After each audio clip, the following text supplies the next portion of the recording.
जय सिया राम। सब सुख लहे तुम्हारी सरना, तुम रक्षक काहू को डरना। हनुमान जी सबकी मनोकामना पूरी कर देते हैं। धर्म, अर्थ, काम और मोक्ष जो सांसारिक आवश्यकताएं हैं, सबसे पहले हनुमान जी के भक्तों को उसकी पूर्ति अवश्य हो जाती है। बाबा नीम करोली जी महाराज कभी भी सकामता और निष्कामता के ज़्यादा चर्चा में उलझे नहीं। उन्होंने कभी अपने भक्तों से नहीं कहा कि निष्काम भक्ति करो, बल्कि बाबा जी तो ऐसे अवसर उपलब्ध करा दिया करते थे, ऐसी परिस्थितियां निर्मित कर दिया करते थे कि व्यक्ति भक्त बन जाए। इस संसार के निर्वहन के लिए जिन वस्तुओं की आवश्यकता होती है, अगर उसकी पूर्ति ना हो तो भूखे पेट ना भजन होए गोपाला, जो बात कही गई है, ये सब बातें फिजूल की रह जाती हैं। व्यक्ति की परेशानी जहाँ पे है, जब तक उसका निराकरण नहीं होता तब तक आप भक्ति के कोरे पाठ पढ़ाते रहिए। ये जो संवाद है एक तरफा हो जाता है। संत महात्मा कहते रहे लेकिन सामने वाले तक ये बात पहुंचती नहीं है। जिसकी समस्या जहां पे है, जब तक उसका समाधान नहीं मिलता तब तक एक तरफा संवाद से बात नहीं बनती। बाबा नीम करोली जी महाराज के पास कोई भी भक्त उनसे मिलने जाए, चाहे वो उनका पहले से भक्त हो ना हो, कभी कोई खाली हाथ नहीं लौटता। आज भी ऐसा होता है।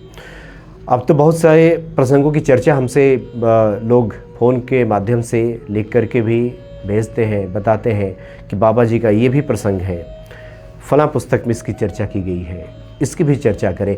इसी कड़ी में एक बहुत बढ़िया प्रसंग है जो बाबा से जुड़ा हुआ है, कैसे बाबा मनोकामना पूर्ति कर देते हैं सबकी। नैनीताल में एक परिवार वहाँ पे रहते थे उस समय लोग, ये 1968 की बात है। जगन्नाथ आनंद जी वहाँ पे रहते थे नैनीताल में, ट्रांसपोर्ट विभाग में नौकरी करते थे। घर में उनकी एक बिटिया विवाह योग्य हो गई थी और उम्र बीतती जा रही थी, जो कि शुरुआती दिनों में कोई लड़का बढ़िया नहीं मिला, घर परिवार बढ़िया नहीं मिला, तो इस वजह से भी टलता गया। बहुत जगह जहाँ बातें पसंद आई, जहाँ इन्होंने पसंद किया तो उधर से लोगों ने मना कर दिया, लड़के वालों ने मना कर दिया। तो इस तरह से समय निकलता जा रहा था। 1968 की बात है ये। तो ऐसे में बहुत परेशान थे। ज्योतिषियों को दिखाया, बहुत से उपाय किया, लेकिन उसका कोई फल नहीं मिला। बहुत से पूजा पाठ भी करवाया, यानी जहाँ से जो कुछ भी लोग बताते थे वो लोग सब करते थे, लेकिन कोई उसका नतीजा नहीं निकलता था। बाबा जी से लोग उतने परिचित नहीं थे। हनुमान जी की पूजा करते थे, लेकिन वहाँ उनके किसी जानने वाले ने कहा कि एक बाबा हैं कैंची धाम में, पहले यहीं रहते थे नैनीताल में बजरंगगढ़ में, यहाँ उन्होंने मंदिर बनवाया। इस तरह की बातें राजेंद्र आनंद जी के परिवार को वहाँ के उनके जानने वाले ने बताया कि उन बाबा के पास जाइए, वो बाबा कुछ उपाय बता देंगे, कुछ आशीर्वाद दे देंगे तो बात बन जाएगी। तो इसीलिए ये जगन्नाथ आनंद जी की पत्नी और उनकी बेटी राजेंद्र, ये दो ही लोग आए। जगन्नाथ आनंद जी नहीं आए, क्योंकि वो उतने परिचित नहीं थे बाबा से, उन्होंने उतना ध्यान नहीं दिया। बेटी को और पत्नी को भेज दिया कैंची धाम कि आप लोग जाओ और बाबा का आशीर्वाद लेकर के आओ। लोग तो कह रहे हैं कि उनके आशीर्वाद से सब बातें हो जाती हैं, तो उन्हीं के पास जाओ। इस प्रकार से राजेंद्र जो उनकी बेटी हैं और उनकी पत्नी, ये दोनों बाबा के पास पहुँचे। बाबा के पास अभी पहुँचे ही थे कि बाबा ने बिटिया की माँ से कहा कि इसका विवाह कर दो। तो उन्होंने कहा कि महाराज जी, हम तो इसके विवाह के लिए ही चिंतित होकर के आपके पास आए हैं, तो नहीं, इसका विवाह कर दो, इसका विवाह हो जाएगा, जाओ एकदम निश्चिंत रहो। और एक और बहुत महत्वपूर्ण बात है कि बाबा जी जब देखते थे कि कोई व्यक्ति पहले से हनुमान चालीसा कर रहा है, हनुमान जी की भक्ति में है, प्रभु राम का सुमिरन करता है, तो ऐसे लोगों को कोई उपाय नहीं बताते थे, आशीर्वाद ही काफ़ी था। लेकिन बहुत से प्रसंगों में ये बात देखने को आती है कि जो लोग भक्ति विमुख थे, ईश्वर विमुख थे, उनको पहले वो ईश्वर से जोड़ते थे। कहते थे कि जाओ हनुमान जी का दर्शन कर लो, हनुमान चालीसा का पाठ करना, राम नाम जपना, लिखना, बहुत से उपाय बताते थे कि ऐसे से करो। लेकिन जो पहले से करते आ रहे हैं वो लोग, उनको किसी उपाय में वो नहीं डालते थे। कुछ नहीं कहते थे कि तुम जप करना, तप करना, पाठ करना, कुछ नहीं। कह दिया जाओ तो हो जाएगा तुम्हारा काम, इसका विवाह कर दो, हो जाएगा। तो जब ये दोनों जाने लगे, माँ और बेटी, तो बाबा ने 2 रुपया अपने कंबल के पास से निकाला और दिया कि ये ले जाओ अपने साथ। तो बड़ा आश्चर्य हुआ कि बाबा क्यों रुपया दे रहे हैं। लोग संत महात्मा से मिलने जाते हैं तो वो कुछ देते हैं उनके बाबा को, गृहस्थ देते हैं संतों को, लेकिन यहाँ तो फिर उल्टी बात होने लगी। कई बार बाबा इस प्रकार की बातें किया करते थे कि लोग बड़ा अचरज होता था कि चलो ये लोग कुछ लेकर के नहीं आए, अभी महिमा से परिचित नहीं है, या फिर ऐसी स्थिति नहीं है कि बाबा के लिए कुछ भेंट लेकर के आए, यहाँ तक तो बात ठीक है, लेकिन उल्टे बाबा ही देने लगे। तो ये बातें समझ में नहीं आ रही थी। इन्होंने ना नुकर किया कि नहीं नहीं महाराज ये रहने दीजिए, इसकी कोई ज़रूरत नहीं है। तो बाबा ने कहा रख लो, आशीर्वाद है रख लो। कई बार संत महात्मा कहते हैं तो आशीर्वाद समझ के भी लोग रख लेते हैं।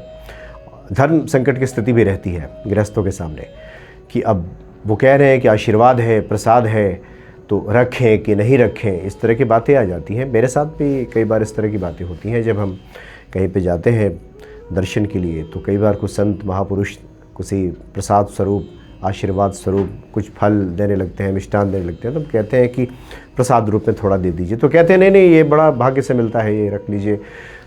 तो एक दुविधाग्रस्त स्थिति हो जाती है कि धर्म संकट की स्थिति हो जाती है कि अब क्या किया जाए। तो धर्म संकट की स्थिति आई माँ बेटी के सामने, लेकिन इन लोगों ने अब बाबा के कहने पे ये 2 रुपया अपने पास रख लिया। उसके बाद जैसे ही बाहर निकले तो हल्द्वानी के लिए बस मिल गई, तुरंत बस मिल गई। बस में जब बैठे तो जब किराया की बात आई तो 2 रुपया कम पड़ गया। तो ये 2 रुपया जो बाबा ने दिया था उस 2 रुपये को मिलाना पड़ा उसमें। तब इन लोगों को बातें समझ में आई कि बाबा अपने भक्तों का कितना ख्याल रखते हैं, कितना ध्यान रखते हैं, किसी भी अपमानजनक स्थिति से बचा लेते हैं। किसी के सामने इस प्रकार की परिस्थितियां पैदा नहीं होने देते कि उसकी इज्जत चली जाए, वो परेशान हो जाए, उसके जीवन में कठिनाई आ जाए, उसके पहले व्यवस्था कर देते हैं। इसलिए हनुमान जी के बारे में कहा जाता है कि संकट तो बाद में आता है, संकट मोचन पहले आ जाते हैं, दिखाई नहीं देते, लेकिन संकट आने के पहले संकट मोचन उपस्थित हो जाते हैं, पहुंच जाते हैं वहाँ। संकट तो बाद में आता है। तो बाबा ऐसी स्थिति बनने ही नहीं देते हैं, उसके पहले उसकी व्यवस्था कर देते हैं। तो 2 रुपये का जो रहस्य है तब समझ में आया कि बाबा ने ये 2 रुपया क्यों ज़बरदस्ती दे दिया था कि किराए में कम है, बेइज्जती हो जाएगी, अपमानजनक स्थिति हो जाएगी, कंडक्टर भला बुरा कह सकता है, बस से उतार सकता है, कुछ भी हो सकता है। तो ये 2 रुपये का रहस्य समझ में आया। और उसके बाद ये माँ बेटी जैसे ही घर पहुँची और प्रयास जब करना शुरू किया तो ऐसा लगा जैसे सब काम किसी ने व्यवस्थित करके रखा है, एक एक करके चीज़ें सिलसिलेवार सजी हुई हैं। लड़का भी मिल गया, घर परिवार भी मिल गया, पैसे की भी व्यवस्था हो गई, आसानी से सब शादी विवाह भी हो गया। सब जिसको कहते हैं कि तिनके काज सकल तुम साजा, जो प्रभु राम के कार्यों को हनुमान जी जिस प्रकार से सजा देते हैं, व्यवस्थित कर देते हैं, उसी प्रकार से बाबा ने कार्यों को व्यवस्थित कर दिया था। सब आसानी से संपन्न हो गया। लड़की विदा भी हो गई, ससुराल भी चली गई।